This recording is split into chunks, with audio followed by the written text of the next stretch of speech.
Hi fam, how are you doing? How have you been? I've been good despite everything. We can still afford a smile on our faces, which is what we should do in life. In everything, we glorify God. Thing is though, today I want to talk about something more serious. I know I'm always serious, but today I have to be a little bit more serious. Let's talk about it. So before that, thank you so much for the love. I have received immense love from you. Thank you for watching. Thank you to my darling subscribers. I love you. Keep watching, keep subscribing. I look forward to creating more awesome content that is not necessarily morbid and melancholic. But for today, we have to be a little bit mad.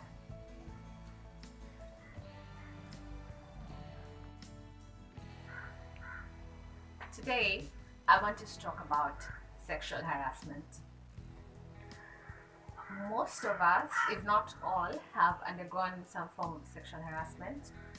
In my few years of being on this earth, I have undergone sexual harassment and I know the feeling. The worst thing about it is, it happens every day, especially if you're alone, a lady walking around in the streets of this country. Trust you me, you will get sexually harassed.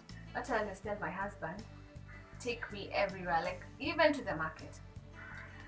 A day at the market alone, without my husband, will be hell on earth. You will be harassed, you will be touched, you will be spanked, you will catcalling.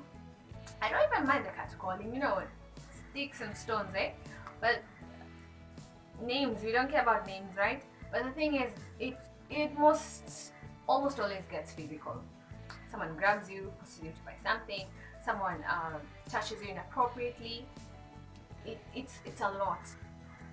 But these things escalate into having things like rape, a rape culture where it's okay to get raped, or raping is not necessarily allowed, but we don't even address it as much. Like it's part of the norm, which is sad. Because I wonder, how will our children survive in such a society that's getting rotten day by day? So let's talk about sexual harassment first of all. So let me define it. It is for all you sexual harassers, sexual offenders. It is the unwelcome sexual advance or request for sexual favors and other verbal or physical conduct of a sexual nature. And it can happen to any gender. So men can also be sexually harassed. It's happening. There's some women out there who are harassing men too. So it's not a one-sided affair. Yes. So for the last 1 week or almost a week, we've been hearing stories about the Nigerian pastor who has been accused of several cases of sexual harassment. And this is a man of the cloth, someone who we consider, for us Christians, someone you can run to, a mentor, spiritual guide, a spiritual father. And then you think, what? Well, tumewazoea, tushawazoea. True, tumewazoea, but the thing is, we cannot judge you because we ourselves are sinners, but you cannot continue to act as a pastor when there is accusations that have been said against you. So for me, my take is, I thought I would want to talk about it. Just start a conversation or continue with a conversation. And even on this channel, we're not going to be left behind, because sexual harassment is an issue that I feel can change things. My question today is, why pastors? Why pastors? And the only answer I can come up with is, the devil is attacking men of God. Because these are people, as I said, people who you run to, these are your counselors, your guides and your mentors and whatnot. But then here they are uh, harassing, violating you. And for example, this case of the pastor at Kolda, this guy is married. He's a married man, and you know all the other rules of a pastor, so you can imagine. You get it at home. Like, what is it? What is your problem? Do you want to have many women? I know, even if you're given wisdom, you will not be able to have enough. You will still want women. What's the thing? What's the deal, man? I think we should have conversations about this. What gives you the right to want to have it all? Who are you? Who are you? And even if you are rich, prominent, you are an influencer, there is no amount of reason that can be enough to justify rape, to justify harassment, or even just the fact that you have male privilege. Thing is, someone once told me, it's the testosterone. We don't have testosterone, so we don't know how it feels. Fine, I agree, I don't have testosterone and I don't know how it feels, but I'm thinking that it can't be that bad since not every man is a rapist. And today we are talking about this specific pastor. Not to say that there are no women out there who've not raped, so it's not about testosterone. But then this issue of just being a person who sleeps around, I don't get it. I don't get it, and I don't expect to get it, and I don't expect all of us to have the same personalities or the same thinking. But my take is enough is enough. Let's talk to the victims. If you've ever been sexually harassed, if it has ever gotten to the point where you are being violated sexually or raped, or there was a sexual encounter, the things you can do, like we're always told, front report a rape case in this country, you have to go straight to the police station, and upon rape, the first step should be safety first. Get yourself safe, away from the violator, somewhere where you can be listened to, somewhere where you feel you are not vulnerable. Then after that, go to the hospital. You can go to the police station, but I feel like in the process of trauma, you will be too traumatized to have the mental strength to even communicate well at the police station, which is very okay. You can still go to a healthcare facility where they can then take swabs that will be used by the police in case they want to do any forensic investigations and find out evidence of who did it and whatnot. But yes, you go to hospital and you will be given the proper treatment and prep and what is necessary. Don't shower. Don't shower.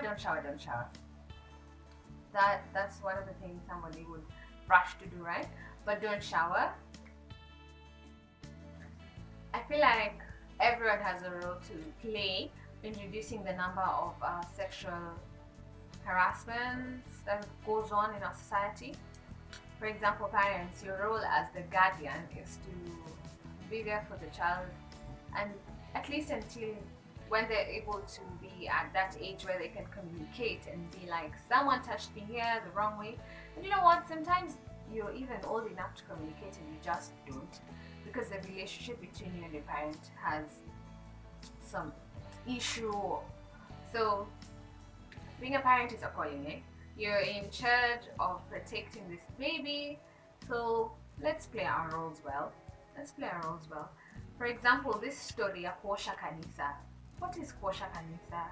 Kuosha kanisa ikwe chafu, if that's what it takes. People go to a lot happens during this time ya kuosha kanisa, and it's not just a specific sect or a specific denomination. It's everywhere, be it Catholic with the priests praying around young means in church that are in the church compound, or any other denomination, Protestant, mwenda kuosha kanisa weekend peke yenu vijana na pastor. This it's too much. And then when you're young and naive, I know how young and naive I was when I'm at that age, when as a teen. So you are vulnerable, and so who do we blame? We have to start with the parent. Before you let your child go and clean that church, at least know that they're hanging around with the right crowd. And if you must, you can go and drop them and wait for them while they clean the church and go back home with them. If that's we're trying to teach them to be disciplined, or we're trying to teach them something, a lesson, you might as well go there with them. Sit there, wait for them to finish cleaning, and then go back home with them. I think that's the safest option if the church has to be cleaned. But if you ask me and say the church should only be cleaned by adults, akina mama some day, and then akina baba some other day, and then there's money, people can come together and pay someone to clean the church. This whole story of what wako kuwa in church alone is sad. No, not babies. And for us adults, we all know someone who's been sexually harassed, that we say. But we also know those people who have had to exchange sexual favors for monetary gain or some other type of gain. Doesn't matter what really, but for a gain. And some do this by choice, but there are some who are forced by circumstances. That's why you just don't walk around as if you are the judge of everyone. They probably had a reason. Like if your only option was to have sex to get money to feed your family or take your mom to hospital, what would you do? So I feel like if you must, and I don't know why this message is not spread. I don't know if it's supposed to be only a few people. I don't get it. I don't understand the correlation between telling people to use PEP and just letting them have AIDS. A bit too harsh maybe, I don't know. But if you must have sex with a partner that you're not so sure about their sexual history, you should take PEP, post-exposure prophylaxis, so that you can avoid getting HIV. HIV is a disease like any other, and we are not spreading the issue of stigma and whatnot. But if you do not have it, there are ways you can prevent yourself from having it. And if you're not using protection, or if your partner is not the type to want to use protection, you could use PEP. Use PEP. My cousin and I were talking Tuesday, like some months ago, after watching Sugar, and we were thinking, how come us we don't know about PEP? Because we're not in the medical profession, so there's no way we will know about it if it's not talked about. Yeah. So I'd like to talk to someone who's watching this today, and if you're like, but this is my only option, this is all I have to do, this is my only means of getting money, and that's how you feel, I respect your feelings, and I'm only advising you, if you must, please go to a health care facility and ask them to give you PEP. Tell them you need it because you feel like you'll be exposed. And you know what? They will still advise you to use another form of protection or contraceptive, which is good because there are other STDs out there. But still, they will, for AIDS in particular, I feel like it's safe for you to get PEP. So there's a lot to talk about. There's a lot to talk about when it comes to this issue. But for today, at least let's address that alone. And for that, Pastor, may God help you, and whichever your demons and whatever you're battling, may God help you. We also know that the Kosa Church paid some influencers to speak positively about it, and that they also paid some security agents to intimidate protesters. So the thing is, it's the devil's world, people. People will be evil, and we're not here to fight such forces. Thing is, protect yourself. As long as you and your loved ones are safe, leave out all the rest. What really matters is that you're happy and that you're good, because it's a big fight. But where do we start? We don't have the means and the tools, but we can start here at home by telling each other to stay safe, what to do in the event of rape, and to just talk about this and normalize it, and hopefully somebody somewhere who is powerful will listen to this and will do something about it. But for now, it's your duty to be your brother's keeper and speak up against sexual harassment. Ukiona dem tawa na shikwa hapo and you're there, at least use your voice. Say something about it. Help, and the God who gives all peace and understanding will give it to us.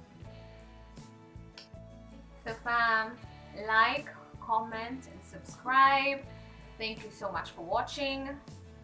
Let me know how you feel about this issue, and yes, I can't wait to read your feedback.